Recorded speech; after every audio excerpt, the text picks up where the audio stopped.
Suho delivered a powerful kick to the magic beast, but despite his efforts, the creatures kept coming. He realized that no matter how many he defeated, their numbers seemed endless. Determined to turn the tide, he activated his ability and commanded the fallen corpses to rise. However, he quickly discovered a limitation.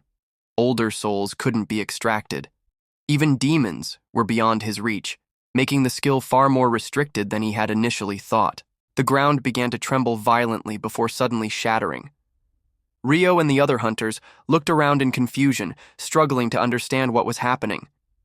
From beneath the broken earth, a massive form emerged, a giant centipede rising from the depths, its segmented body twisting as it surfaced. Rio grew frustrated as a giant centipede emerged, adding to the already overwhelming threat of the mummies.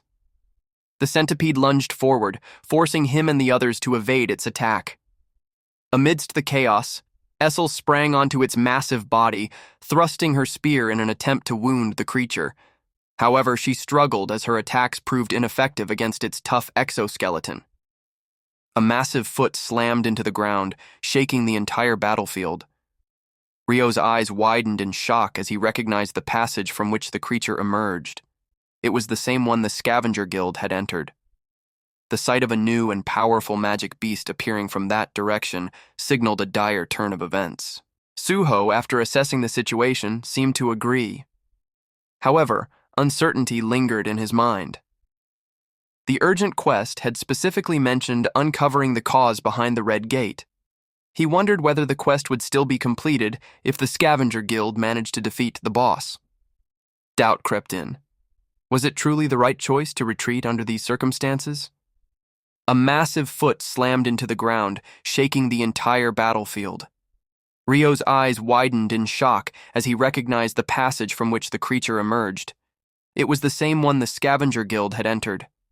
The sight of a new and powerful magic beast appearing from that direction signaled a dire turn of events. Suho, his heightened senses sharpened by his recent level-ups, could feel the overwhelming presence of the creature. Its aura radiated an unprecedented level of danger, marking it as a true calamity. The dungeon boss, Amit, began speaking in the language of magic beasts, its deep, guttural voice resonating through the chamber. In response, the mummies scattered throughout the dungeon let out horrifying and agonized screams. Essel stood in shock at what she had just heard. The voice of the magic beast commanded the mummies to disappear, and to her surprise, they immediately began retreating. Confusion and unease filled her mind as she tried to comprehend the situation. Before she could react, the dungeon boss, Amit, suddenly leaped forward, landing directly in front of her with a powerful impact. Seeing the imminent danger, Suho reacted instantly, his concern evident as he called out to Essel. Amit spoke in the language of magic beasts, questioning whether its words had been understood. Essel, being a demon, comprehended the language with ease. After enduring countless days surrounded by mindless undead and the insects infesting the desert, Amit found amusement in finally encountering someone capable of conversation. As Essel processed the situation, a giant centipede suddenly lunged toward her. She barely had time to react before Amit struck, effortlessly smashing the massive creature into pieces. Essel's thoughts raced as she observed the overwhelming display of power. Amit had eliminated the centipede magic beast in a single blow. Before they could continue their conversation, Amit declared that it would first deal with the creatures that couldn't understand its command to leave. In the blink of an eye, Amit vanished before Essel, reappearing to smash the second giant centipede with a single devastating strike.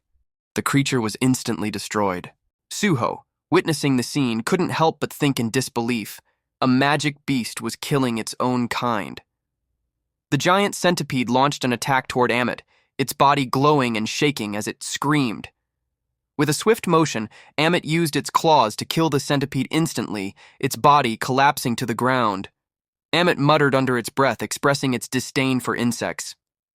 As the corpse of the giant centipede landed on the floor, Rio, observing the scene, remarked that, according to the investigation, this field-type dungeon should have been ranked CB.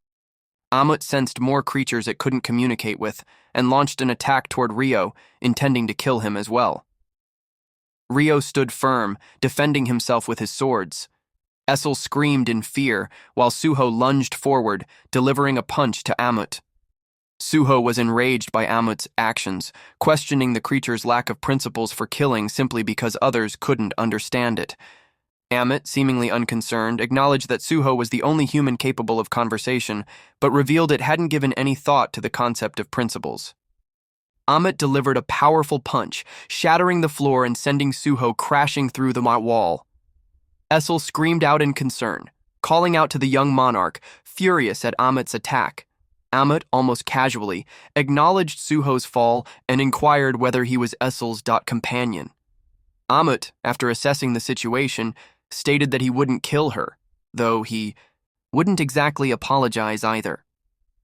He then expressed an unusual curiosity, asking if the war between the Shadow Monarch and the other monarchs had ended, and if so, who had emerged victorious. Essel was taken aback, thinking to herself, wondering what kind of magic beast this was, one that seemed to know about the war between the monarchs. Amut then demanded an answer, implying that Essel's refusal to speak would not go unpunished. Beru called out urgently for the young monarch, his voice filled with concern. Amut, indifferent to the plea, dismissed the significance of those who couldn't understand his words or demons who refused to answer. In his eyes, they were all the same, and without hesitation, he declared that Essel too would die. Suho vomited, his body still reeling from the impact. Without hesitation, he commanded the acceptance of his reward, status recovery. Amut observed him closely, its gaze unreadable. Regaining his composure, Suho acknowledged the benefit of holding on to the quest reward. He recalled hearing something about the great war between the monarchs and stated that all the monarchs had been slain by the Shadow Monarch. Essel reacted with shock, while Amut processed the revelation. The magic beast questioned whether the war had truly ended during its time of confinement. Suho confirmed it, though his thoughts remained wary. Given Amut's knowledge of the war, it was likely a subordinate of a monarch. The sheer strength of the crocodilian magic beast suggested a power level of at least Esabite rank, posing a potential threat capable of wiping them out if provoked. Amut, deep in thought, acknowledged the outcome of the war. If the Shadow Monarch had triumphed, it meant that even the monarch of the Iron Body, Tarnak, had fallen at his hands.